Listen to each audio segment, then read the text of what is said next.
अस्सलाम वालेकुम, मैं हूं जावेद फ़ारूकी और इस वक्त आप मुझे देख रहे हैं। ये जो जगह है, ये जो वेन्यू है, ये ऐवान इकबाल है।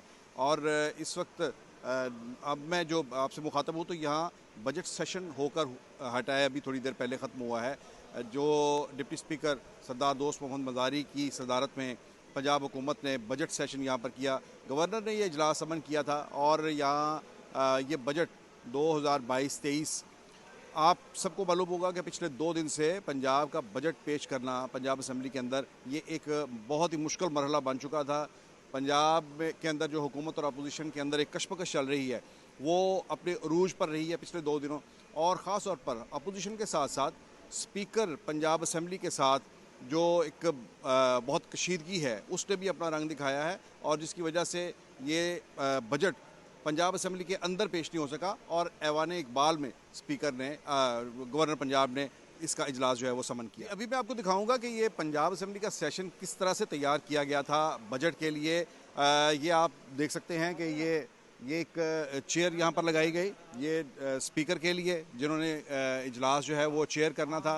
आज उन्होंने चेयर किया डिप्टी स्पीकर दोस्त मोहम्मद मज़ारी। उन्होंने यहाँ बैठकर इस जगह बैठकर उन्होंने इजलास चेयर किया।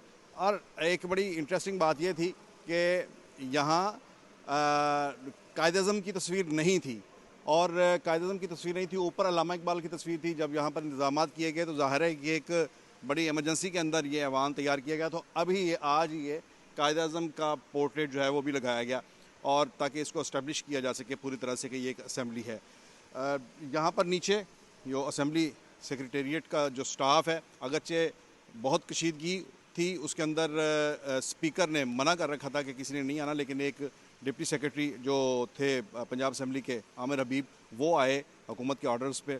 उन्होंने आकर इजलास जो था उसमें स्पीकर की मुआवनत की और उनके साथ दूसरा कुछ हमला था। सेक्रेटरी लॉ भी यहाँ पर मौजूद थे। ये तमाम नशिस्तें, ये राइट साइड जो था ये मखसूस था हुकूमती अरकान के लिए। उसी तरह से 2 हिस्सों में ऐवान को डिवाइड किया गया। ये हुकूमती अरकान के लिए मखसूस था, जिसमें ये आप देख सकते हैं कि चीफ मिनिस्टर की सीट है और 2 हिस्सों में इस ऐवान को तकसीम किया गया, जिसमें आप ये देख सकते हैं कि ये हुकूमती बेंचेस हैं जिसमें चीफ मिनिस्टर की सीट मखसूस की गई और इधर लॉ मिनिस्टर। और ये जो डाइस नज़र आ रहा है ये था फाइनेंस मिनिस्टर के लिए, जहाँ पर खड़े होकर उन्होंने बजट स्पीच की। यहाँ से उन्होंने अपनी बजट स्पीच डिलीवर की और आज पंजाब के अवाम के लिए 2022-2023 का बजट, जो कोई एक बहुत ही मुहाल हो चुका था, मुश्किल हो चुका था कि इस बजट का होना, ये इसको इस तरह से मुमकिन बनाया गया। इसके साथ साथ हम आपको दिखाते हैं कि इधर अपोजिशन बेंचेस जो हैं वो किस तरह से तरतीब दिए गए हैं।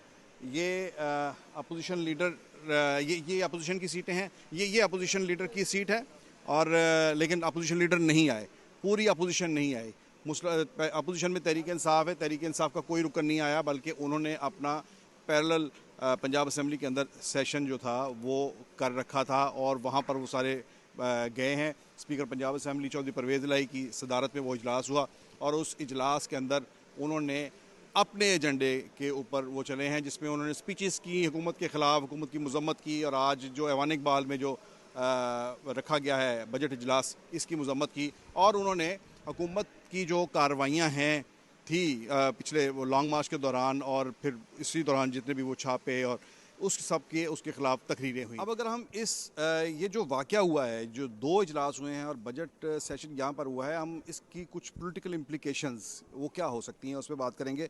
देखिए, ये पंजाब की तारीख़ में पहली बार ऐसा हुआ है कि पंजाब के अंदर बजट जो है वो अपोजिशन ने पेश नहीं करने दिया। हम इसको दूसरे अल्फाज में ये कह सकते हैं कि अपोजिशन ने हुकूमत को पंजाब असम्बली से बेदखल कर दिया। हुकूमत वक्त कामयाब नहीं हो सकी कि जो पंजाब असम्बली है उसके अंदर अपना बजट पेश कर सके। ये पाकिस्तान की तारीख़ में मेरा ख्याल ये पहला मौका आया कि जिसमें हुकूमत को पसपाई इख्तियार करना पड़ी, यही कह सकते हैं।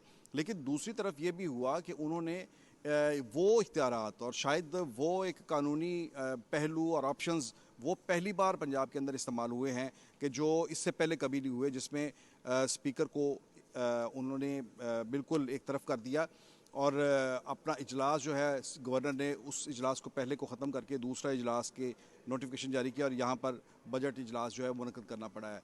इसके मैं समझता हूँ कि आने वाले दिनों में सियासी असरात बहुत ज़्यादा मुरतब होंगे। एक तो ये है कि हुकूमत और अपोजिशन के दरमियान कशीदगी वो तो ज़रूर मज़ीद उसके अंदर बढ़ेगी, लेकिन इसके साथ साथ दूसरा जो बहुत संगीन मामला जो सामने नज़र आ रहा है वो ये है कि शरीफ फैमिली और चौधरी फैमिली उनके दरमियान जो सियासी फासले हैं और सियासी रकाबत है, सियासी कशीदगी है, वो इस वक्त नुक्ता अरूज पर है।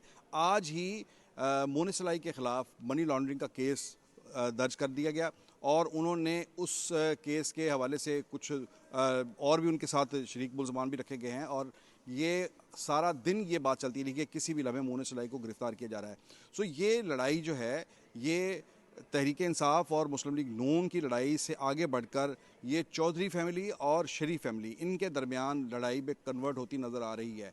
और ये पंजाब के अंदर एक बहुत अरसे के बाद ऐसा एक माहौल होगा कि जिसमें ये लड़ाई सियासी लड़ाई जो एक पर्सनल लड़ाई की शक्ल अख्तियार करती जो है नज़र आ रही है। इसके आइंदा सियासत पर क्या असरात होंगे ये तो आने वाला वक्त ही बताएगा। ताहम इस वक्त पंजाब के अंदर सियासी कशीदगी अरूज पर है। बजट अगरचे पेश हो गया है लेकिन गेम ऑन है। अभी आगे बहुत कुछ हमें देखने को मिलेगा। जो कोई मज़ीद तफसीलात आएंगी अपडेट्स के साथ दोबारा हाजिर होंगे। इजाज़त दीजिए, अल्लाह हाफ़िज़।